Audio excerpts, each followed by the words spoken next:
오늘 우리에게 주시는 하나님의 말씀은 디모데후서 4장 5절에서 8절까지 말씀입니다. 제가 가진 성경으로는 신약성경 346페이지 디모데후서 4장 5절부터 8절까지 말씀입니다.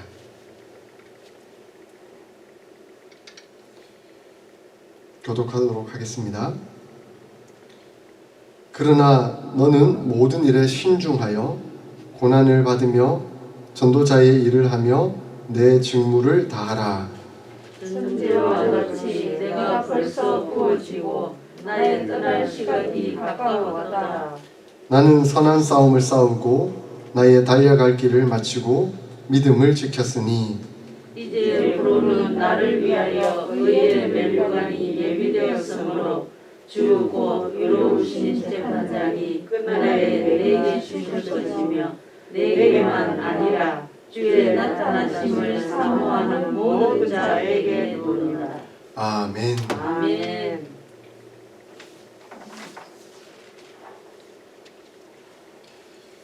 지난 한 주간 잘 지내셨는지요? 아멘. 성탄절이 있었고 또 하나님 은혜 가운데 지내는 한 주간이었습니다. 원래는 참 다사다난했던 한 해였던 것 같습니다. 여러 가지로 어려움이 많고 또 세상적인 난리가 있었던 한 해였기 때문에 참 쉽지 않은 그런 한 해였다 이런 생각이 듭니다. 올 한 해를 돌아볼 때 여러분 어떻게 정의를 하실 수가 있겠습니까? 콜린스 사전이 있는데 그 콜린스 사전에서 매년마다 올해의 단어를 선정하고 있습니다. 옥스포드 사전에서도 올해의 단어를 선정하는데 옥스포드 사전에서는 올해의 단어를 선정하지 못했다고 합니다. 너무 많은 단어들이 한꺼번에 쏟아져서 쉽지 않았다. 그런데 콜린스 사전에서 올해의 단어를 선정했는데 누구나 예상하는 단어이긴 한데 조금 다르기도 합니다. 무슨 단어냐면 락다운. 올해의 단어를 락다운으로 선정했다고 합니다. 그리고 거기에 덧붙는 여러 가지 단어들 많이 사용되고 있었는데 코로나 바이러스 그리고 펄로우라는 단어는 일시해고라는 단어고 그 다음 키워커 필수 인력, 그 다음 셀프 아이솔레이트, 자가격리, 소셜 디스턴싱, 사회적 거리두기, 이런 단어들이 올해의 단어로 선정되었다라고 제시하고 있더라고요. 오늘날 우리에게 가장 많이 사용된 단어이기도 합니다. 어떤 분이 제가 라디오를 통해서 들었는데 2020년을 이렇게 정리할 수 있겠습니다. Lost year, 잃어버린 한 해라는 거죠. Strange year, 이상한 한 해. 그리고 Crazy year, 미친 한 해다. 이렇게 표현하고 있더라고요. 딱 그 단어가 맞는 해인 것 같습니다. 제가 어제 설교 준비를 하다가 문득 나와서 저희 아내에게 물었습니다. 여보, 올 한 해를 한 단어로 정의하려면 무슨 단어로 정의할 수 있을까? 그랬더니 저희 아내가 마스크? 이렇게 얘기하더라고요. 그거 말고 집콕? 집콕이 집에서만 콕 박혀 있었다 이런 뜻으로 표현하고 있더라고요. 그래서 제가 곰곰이 올 한 해를 돌아보면서 올 한 해 동안 나에게 있어서 핵심 단어는 무엇일까? 나에게 있어서 올 한 해에 표현할 수 있는 핵심 단어는 무엇일까? 생각해 보았습니다. 곰곰이 생각해 보니까 딱 떠오르는 한 단어가 있었습니다. 뭘까요? 저에게 있어서 2020년의 올해의 단어는 어스틴 사랑의 교회입니다. 아멘. 왜냐하면 제 인생에 이 어스틴 사랑의 교회가 2020년도에 확 들어왔기 때문에 그렇습니다. 그래서 손영호 목사에게 2020년 올해의 단어는 어스틴 사랑의 교회 이렇게 표현될 수 있을 것 같습니다. 어스틴 사랑의 교회 설교 목사로 와서 설교할 수 있는 기회를 얻었다. 그리고 여기서 장로님, 권사님, 집사님을 뵙고 함께 교제하고 은혜를 나눌 수 있게 되었다. 이 모든 과정이 하나님의 섭리고 하나님의 축복이고 하나님의 은혜다. 그렇게 고백드릴 수가 있습니다. 그렇기에 제 인생의 2020년도 그 가운데에 올해의 단어는 바로 어스틴 사랑의 교회입니다. 여러분들에게 있어서 2020년도에 올해의 단어는 무엇일까요? 한번 생각해 보세요. 이따가 설교 마치고 예배 마치고 우리 나눔할 때 한번 여쭤보도록 하겠습니다. 미리 마음의 준비를 한번 해보시기를 바랍니다. 그러면서 저는 생각이 들더라고요. 야, 오늘 하루하루를 살아가면서 오늘 하루의 단어, 오늘 내게 있어서 가장 영향력이 있었던 단어가 뭘까라고 생각해보고 한 주가 지나면서 토요일 저녁이 되면 주일날 예배 드리기 전에 이번 한 주간의 나에게 핵심 단어는 무엇일까? 그리고 매월이 지나면서 이 한 달 동안 나에게 핵심 단어는 무엇일까? 그리고 1년이 지나면서 올 한 해 나에게 핵심 단어는 무엇일까? 그렇게 돌아보는 것도 우리 인생에 귀중한 의미가 있겠다라는 생각을 해봅니다. 그리고 마지막에 가서 우리 평생을 돌아보면서 내 평생에 나의 핵심 단어는 이렇다라고 고백할 수 있는 그런 의미들을 떠올려 보는 것도 아주 중요하겠다 생각을 해봅니다. 제가 왜 이런 단어들을 떠올렸냐면 결국 사도 바울을 보았기 때문에 그렇습니다. 디모데후서는 사도 바울의 마지막 편지입니다. 그의 인생의 이제 마지막 종착역, 이제 마지막 그 순간에 다가와서 나의 인생을 정리하면서 썼던 그 내용이기도 합니다. 자기의 사랑하는 아들이자 제자였던 디모데에게 그의 마지막 편지를 쓰면서 자기 인생을 돌아보고 있는 것이죠. 근데 그 중에서도 4장은 이제 마지막 부분인 겁니다. 그 마지막 자기 인생을 돌아보면서 그는 내가 하나님 앞에서 어떻게 살아왔는가 하는 것을 돌아보는 계기를 가지고 있습니다. 그래서 이제 1절부터 4장 1절부터 4절까지는 디모데에게 이렇게 살아라라고 이제 권면을 하면서 5절까지 권면을 하면서 이제 6절부터 8절까지는 내가 이제 마지막으로 남길 수 있는 말이 무엇일까? 그것을 돌아보며 정리를 하고 있습니다. 이 정리하는 그 마지막 편지, 마지막 말 속에 자기의 핵심 단어를 기억하고 있는 것이죠. 그 핵심 단어를 기록하고 있는 겁니다. 그가 핵심 단어를 3가지로 뽑고 있는 것을 봅니다. 어떤 단어가 있습니까? 7절에 그것을 기록하고 있죠. 6절에 보니까 전제와 같이 내가 벌써 부어지고 나의 떠날 시각이 가까웠도다. 그러니까 이제 내 인생의 마지막 순간이 다가왔고 그 제사를 지내는데 이제 전제는 마지막 붙는 제사인데 그 마지막 붙는 제사조차도 이미 부어졌다. 그러니까 이제 내 제사, 내 인생의 그 제사는 이제 마무리가 되었다 하는 그 고백을 하고 있는 것이죠. 그 고백을 하면서 내 인생의 핵심 단어가 3가지가 있는데 그것은 바로 선한 싸움과 나의 달려갈 길과 믿음을 지킨 것. 그것이 나의 인생의 3가지 핵심 단어이다 라고 고백하고 있습니다. 이 사도 바울의 3가지 핵심 단어 속에서는 그의 인생의 회환, 인생의 생각들, 정리들, 모든 것들이 다 담겨져 있는 것이죠. 이것은 우리에게 아주 중요한 교훈을 주고 있습니다. 먼저 나는 선한 싸움을 싸우고 라고 그는 돌아보며 고백하고 있습니다. 이 선한 싸움이라는 것은 결국 진리, 정의, 선에 관한 싸움이라고 말씀드릴 수 있습니다.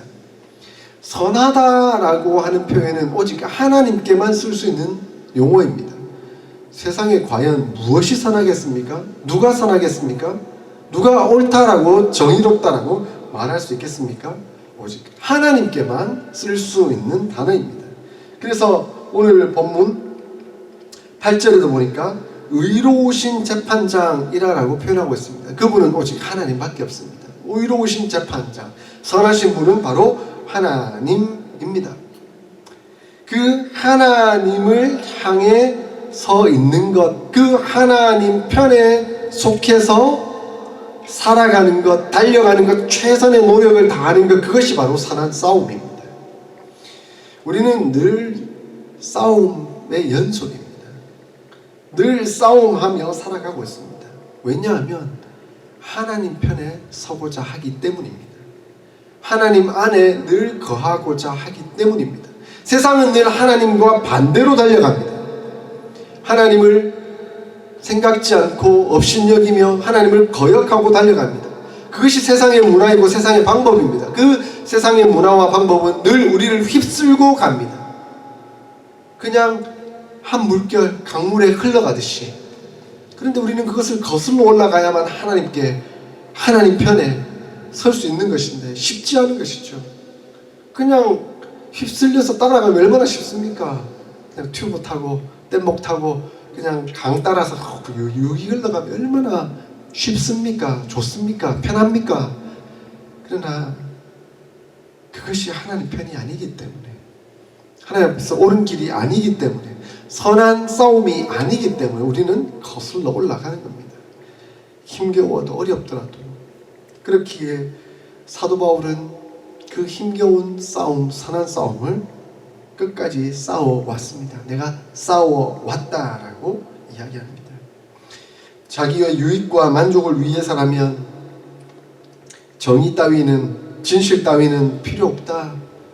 그 정의와 진실을 거짓으로 바꿔버리는 시대, 거짓을 이용해서 내 욕망을 채워가는 그 시대, 그 상황 속에서 우리는 하나님 편에 있기 때문에 하나님 바라보며 믿는 믿음을 고백하며 끊임없이 선에 속하기 위해, 선을 택하기 위해 싸워가고 있는 인생을 살아가고 있는 것이죠.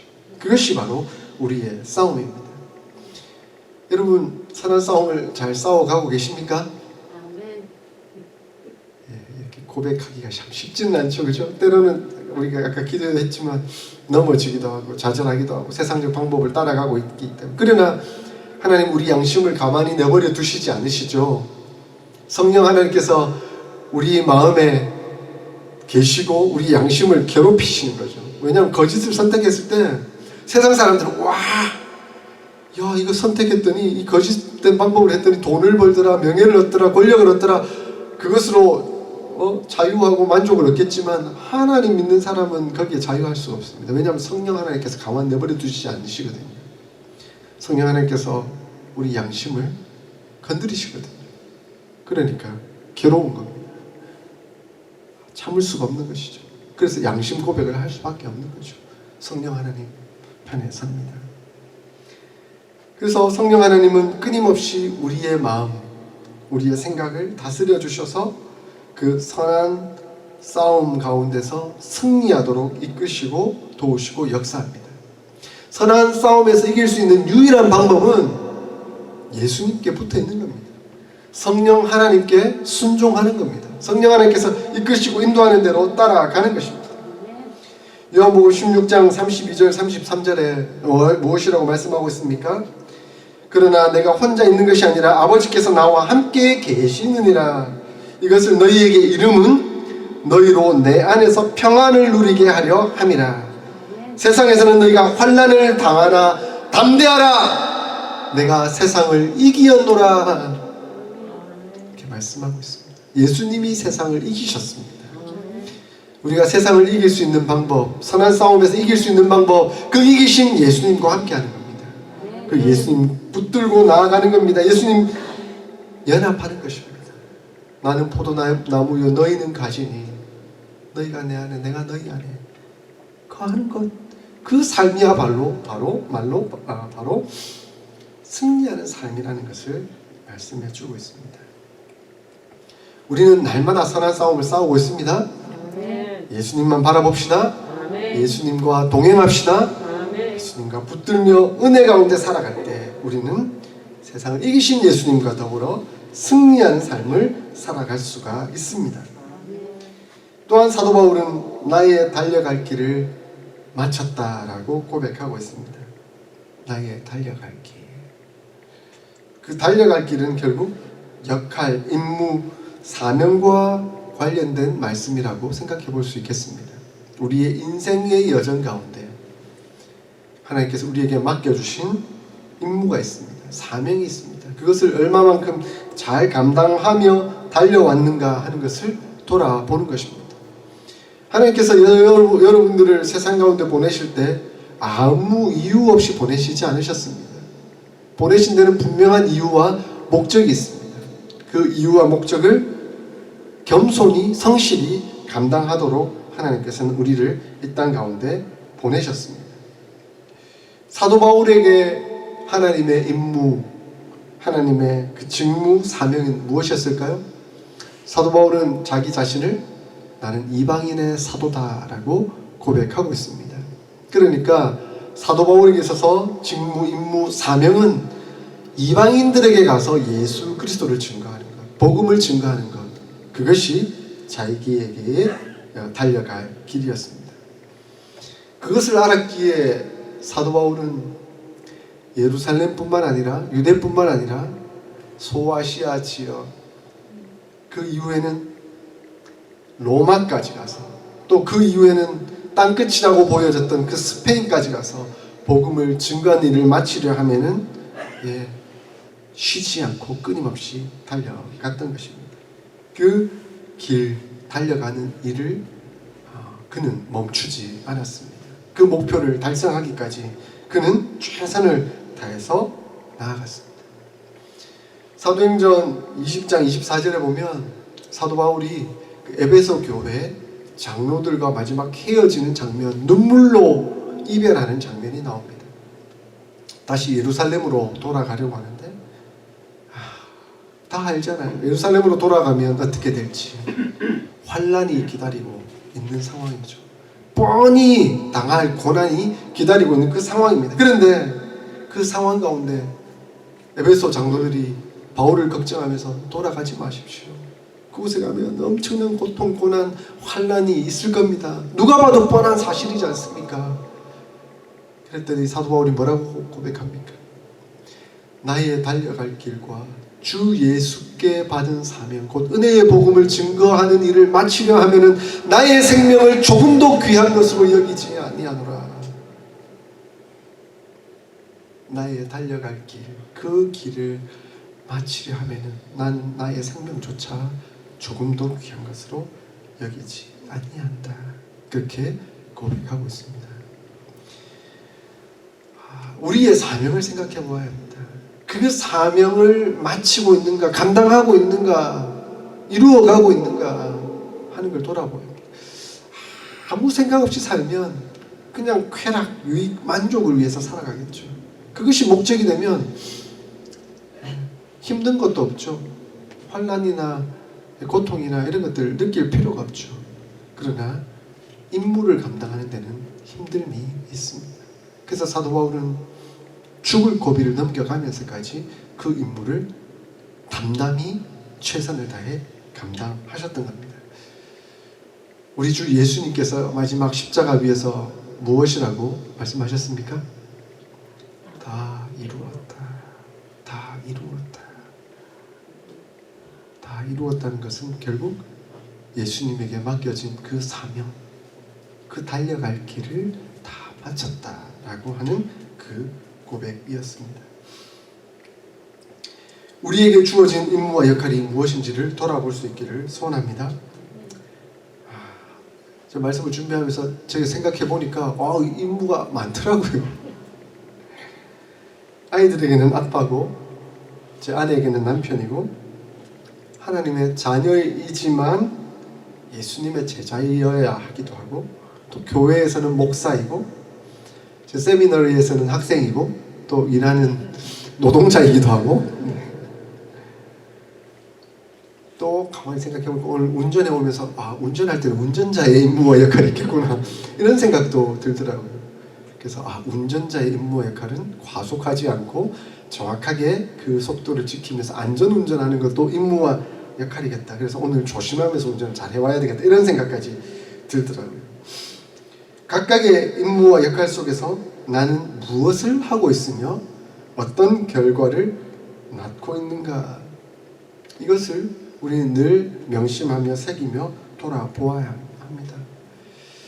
아빠로서의 그 역할, 임무를 내가 잘 감당하고 있는가, 남편으로서, 지금 목사로서 이 임무와 역할을 내가 얼마만큼 잘 감당하고 있는가. 하나님이 보고 계시고 우리 성도님들이 보고 계신다. 그것을 늘 마음에 새기고 명심하며 그 일에 최선을 다해 가야 되겠다 하는 결심과 결단이 들게 되더라고요. 사도 바울은 나의 달려갈 길을 마쳤다라고 현재 완료형으로 사용하고 있습니다. 이제 내가 다 마무리되었다. 그러나 또한 최선을 다해서 또한 달려가고 있다. 현재 완료형으로 그것을 사용하고 있는 것입니다. 그런데 이것은 이 편지를 받는 디모데와 그 에베소 교회의 교인들에게도 아주 중요한 핵심적인 말씀이었을 것입니다. 사도 바울에게 있어서 달려갈 길이 이렇다라고 한다면 우리에게 있어서 달려갈 길은 무엇일까? 그것을 생각하며 돌아볼 수가 있었을 것입니다. 본문 앞절에 4장 1절, 2절, 3절 보면 이 디모데와 그리고 에베소 교회가 감당해야 될 일들이 무엇인지 하는 것을 선명하게 사도 바울은 기록해 두고 있습니다. 엄히 명하노니 너는 말씀을 전파하라. 때를 얻든지 못 얻든지 항상 힘쓰라. 범사에 오래 참음과 가르침으로 경책하며 경계하며 권하라. 이것이 우리에게 맡겨진, 누구에게나 맡겨진 하나님의 백성이라고 한다면, 예수님의 제자라고 한다면 감당해야 할 임무와 책무라고 말씀해 주고 있습니다. 그래서 아까 장로님께서 우리 어스틴 사랑의 교회가 이 지역에, 이 땅에 복음을 증거하는 그런 사명을 잘 감당하는 교회가 될 수 있기를 소원하면서 기도하지 않으셨습니까? 그것을 우리가 잘 감당하는 것, 그것이 우리의 달려갈 길을 잘 달려가는 것이다. 그리고 엄마로서, 아빠로서, 그 교회의 교인으로서, 그리고 교회 장로로, 권사로, 집사로 우리의 임무와 역할이 무엇인가 하는 것들을 늘 돌아보며 새기며 그 일들을 하나하나 잘 감당해 나가야 하겠습니다. 제가 이번 주에 디도서를 묵상했었는데요. 디도서에 딱 장로, 감독, 그리고 여기에 오해하지 마십시오. 늙은 여자라고 표현되어 있더라고요. 우리 권사님들 오해하십시오. 저는 이것을 권사님들로 봤습니다. 그러니까 디도서 1장과 2장에 장로의 역할, 임무, 감독의 역할, 임무, 늙은 여자의 역할, 임무가 무엇인가 하는 것들을 잘 기록해 두고 있더라고요. 성경을 읽으면 우리의 임무가 뭔가, 우리의 사명이 무엇인가, 우리가 달려가야 할 길이 무엇인가 하는 것들을 가르쳐 주고 있는 겁니다. 그래서 말씀 앞에 서야 되는 거죠. 그러면 임무가 명확해집니다. 우리에게 매뉴얼이 주어진 거죠. 그래서 나는 내가 뭘 해야 될지 모르겠다. 그건 성경을 안 읽기 때문에 생기는 문제입니다. 성경을 읽으면 성령 하나님께서 너의 임무와 역할이 무엇인가, 너 감당해야 될 일이 무엇인가 하는 것을 다 가르쳐주고 계세요. 그래서 말씀 앞에 늘 서면 우리의 임무, 그 달려갈 길이 무엇인가 하는 것을 잘 말씀해주고 있습니다. 그래서 늘 사도 바울의 고백을 들으면서 우리의 임무와 역할을 돌아볼 수 있기를 바랍니다. 나의 달려갈 길을 살펴볼 수 있기를 바랍니다. 그리고 나의 달려갈 길을 잘 마치고 있는가, 아니면 중도 포기하고 있는가 돌아볼 수 있기를 소원합니다. 세 번째로 사도 바울은 믿음을 지켰다라고 고백하고 있습니다. 믿음을 지켰다. 이 믿음을 지켰다라는 것을 가지고 이제 학자들이 핵심적으로 두 가지로 정리를 하고 있더라고요. 이 믿음이라는 것을 결국 faithful이라는 신실한이라는 표현으로 봐서 하나님께 끝까지 충성된 일꾼, 군사로 내가 살았다. 그래서 내가 임무를 마치고 이제 복귀했을 때 그 상관, 그 상관에게 임무 보고를 하면서 내가 끝까지 충성스럽게 신실하게 역할을 감당했습니다. 이것이 내 믿음을 지킨 모습입니다 라고 고백하는 모습이다 라고 가르치기도 합니다. 근데 또 한 가지 것은 바로 끝까지 하나님의 말씀과 교리를 지켰다라고 해석할 수 있다라고 봅니다. 그러니까 사도 바울은 하나님의 말씀을 하나님의 말씀대로 받고 그 말씀을 잘 정리해서 끝까지 성도들에게 그대로 잘 가르쳤다라고 고백하고 있는 내용이기도 합니다. 이 두 가지 해석을 동시에 우리는 적용해 볼 수 있을 것 같습니다. 우리가 이제 마지막 순간에 하나님 앞에 설 때, 하나님 우리 상관으로 고백하며 설 때, 하나님 나는 그리스도의 군사로서 그 맡은 임무와 역할들을 충성스럽게 끝까지 최선을 다해 감당했습니다. 충성을 다했습니다. 이렇게 고백할 뿐만 아니라 저는 하나님의 말씀을 제 마음에 새기고 그 말씀을 따라 살며 그 말씀을 잘 정리하여 그것을 교리라고 볼 수 있는데 그 교리를 잘 지켰을 뿐만 아니라 다른 사람들에게 그것을 소개하고 증거하며 주님께로 이끌었습니다. 그렇게 고백하고 있는 것입니다. 여러분, 우리 하나님 앞에 이렇게 고백하실 수 있겠습니까? 충성! 저는 충성을 다했습니다. 그리고 저는 끝까지 말씀을 새기고 지키고 또 전하였습니다. 결국 하나님의 말씀 가운데 온전히 거해야 합니다. 그래서 제가 누누이 말씀드리지만 성경 읽기가 필요합니다. 그래서 하루에 4장씩 읽으면 1년에 1독 할 수 있다라고 말씀드렸는데 저도 목사지만 이거 헌신하지 않으면 이게 안 돼요.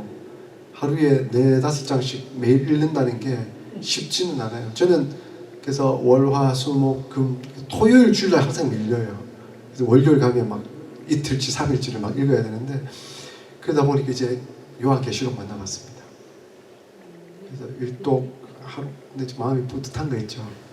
예, 뭐 하루에 1년에 막 2독, 3독 하시는 분들도 많은데 감히 1독 하면서 뭐 큰 소리 못 치겠지만 그러나 이제 쉽지 않아요. 이거 헌신하지 않으면 결단하지 않으면 1독 하기가 쉽지 않습니다. 그래서 하나님 앞에 매해 결단하고 성경 1독 하겠다라고 하며 따라가야 합니다. 그리고 말씀을 묵상합니다.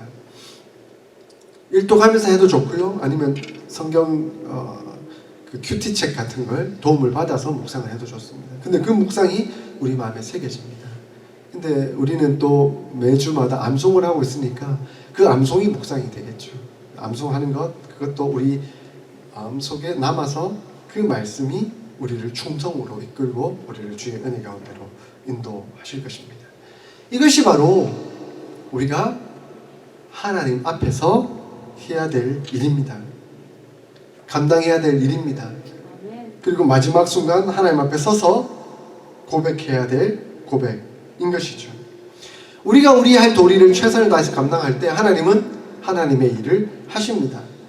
하나님은 우리를 돌아보시고 우리에게 가장 귀한 것으로 베풀어 주십니다. 뭐라고 말씀합니까? 8절에 같이 한번 읽어볼까요? 시작. 이제 후로는 나를 위하여 의의 면류관이 예비되었으므로 주 곧 의로우신 재판장이 그날에 내게 주실 것이며 내게만 아니라 주의 나타나심을 사모하는 모든 자에게 도니라. 아멘. 하나님께서 그렇게 고백하며 충성스럽게 사명을 감당하며 나아온 자들에게 무엇을 주신다고요? 의의 면류관. 가장 귀한 것, 가장 축복된 것, 가장 영광스러운 것을 우리에게 주실 것이다 라고 말씀해 주셨습니다. 이것이 우리의 소망이 됩니다. 이것이 우리의 힘이 됩니다. 능력이 됩니다. 그 소망을 우리의 믿음으로 고백하며 갖고 있기 때문에 우리는 사도 바울과 같이 멈추지 않고 달려갈 수가 있는 것입니다. 언제 주신다고요? 그날에 주실 것입니다. 근데 그날이 언제입니까? 그날이 언제입니까? 네? 종말의 때에 주십니다. 근데 그 종말이 많은 사람들이 아주 먼 날이라고 생각하기 쉽습니다. 그러나 멀지 않았습니다.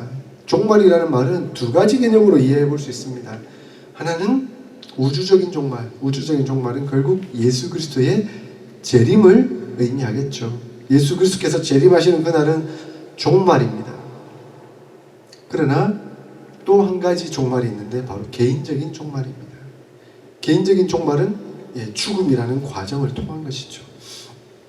많은 사람들이 종말은 아주 멀리 있는 것처럼 보여지지만 사실 생각해 보십시오. 개인적인 종말을 생각하면 그게 그리 멀지 않은 시점인 것이죠. 우리가 개인적인 종말을 통해서 하나님 나라 영원의 세계에 들어간다고 한다면 그 영원이라는 것은 시간과 공간을 초월한 개념이기 때문에 그날이 곧 우주적인 종말이라고 볼 수도 있지 않을까요? 그렇게 보는 신학자들도 설명을 하고 있습니다. 그러니까 우주적인 종말 예수 그리스도의 재림이 우리에게 그렇게 먼 날이 아닙니다. 지구의 역사가 얼마 될지 모르겠지만 그러나 우리 개개인에게 있어서 개인적인 종말이 곧 우주적인 종말이라고 우리는 돌아보며 생각해 볼 수 있는 것이죠. 우리는 주님을 만날 날이 얼마 남지 않았습니다. 그날에 우리 하나님께서 의의 면류관을 예비해 주셔서 우리에게 베풀어 주시겠다라고 말씀해 줍니다. 우리는 그것을 기대하며 소망하며 한 걸음 한 걸음 믿음의 걸음을 걸어가고 있습니다. 그런데 그것을 우리 개인 한 사람에게만 주는 것이 아니라 그날에 내게 주실 것이며 내게만 아니라 주의 나타나심을 사모하는 모든 자에게 도니라 라고 말씀합니다. 한 사람에게 우리 장로님, 우리 권사님, 우리 집사님 그렇게 한 사람에게 주는 것이 아니라 이곳에 있는 우리 함께 더불어 받게 될 것이다. 하나면 재미없잖아요. 또 갔는데 천국에서 나 혼자 뚫레뚫레 있으면 재미없잖아요. 그런데 그 자리에서 우리가 다 함께 만나 하나님의 축복과 은혜를 받고 누리며 감사하고 기뻐하는 것 얼마나 좋습니까? 우리가 예수 그리스도의 가족 되어 하나님의 자녀 되어 우리가 세상 살 때에 우리에게 임무가 이것이었고 우리가 그것을 함께 감당하며 함께 기뻐하며 축복을 누리는 것 얼마나 기뻤습니까? 그런데 그것 하나님이 보시고 우리에게 영광스럽게 의의 면류관을 베풀어 주시고 이 자리에 함께 모여 함께 영광스럽게 나와 찬송과 영광과 존귀를 하나님께 올려드리는 것 얼마나 기쁩니까? 얼마나 좋습니까? 그죠? 더불어 함께 누리는 그 은혜, 그 축복 그것이 바로 우리의 상급이 된다라고 하나님은 우리에게 말씀하고 있습니다. 사랑하는 어스틴 사랑의 교회 성도 여러분, 올해 단어 생각해 보셨습니까? 자, 그렇다면 이제 우리 평생의 단어를 한번 생각해 볼 수 있기를 소원합니다. 사도 바울에게 있어서 선한 싸움, 달려갈 길, 믿음이 그의 고백이었다고 한다면 우리의 평생에 과연 무엇이 고백이 될 수 있을까요? 저는 정 권사님께서 고백했던 그 고백이 제 마음속에 늘 울림으로 남아 있습니다. 하나님의 교회를 온전히 세우는 것이 우리의 임무일진데 이 어스틴 사나의 교회를 하나님의 기뻐하시는 교회를 온전히 세워가는 것이 우리의 임무일진데 권사님이 마음이 조급해서 시간이 없어요. 시간이 얼마 남지 않았어요. 그렇게 말씀하시는 그것이 얼마나 큰 울림이 되는지요.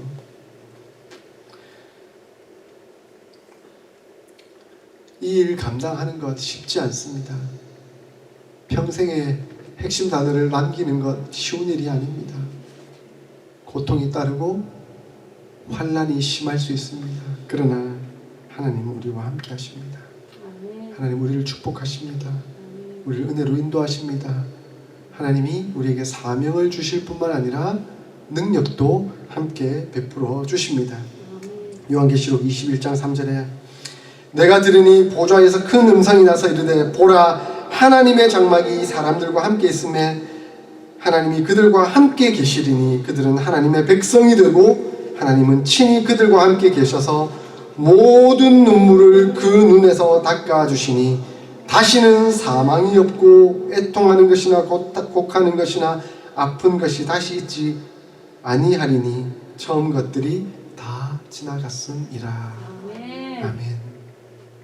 하나님은 우리가 이 땅 가운데 감당하는 그 싸움, 그 달려갈 길 사명, 믿음을 지키는 그 고통과 아픔, 환난 속에서 흘리는 모든 눈물을 다 닦으시고 우리에게 가장 기뻐하시는 평안과 기쁨, 은혜, 감사를 베풀어 주시고 그 속에서 영원한 안식을 누리도록 인도해 주실 것입니다. 그것이 하나님의 약속입니다. 그것이 우리의 소망입니다. 그것 붙들고 나아가기에 우리는 두려워하지 아니하고 염려하지 아니하고 이미 승리하신 예수 그리스도 붙들고 함께 승리에 동참합니다. 이 믿음의 싸움 끝까지 잘 감당하고 승리하여서 우리 인생에 이러한 단어들, 핵심 단어를 남겨둘 수 있기를 주의 이름으로 축복합니다. 아멘. 아멘.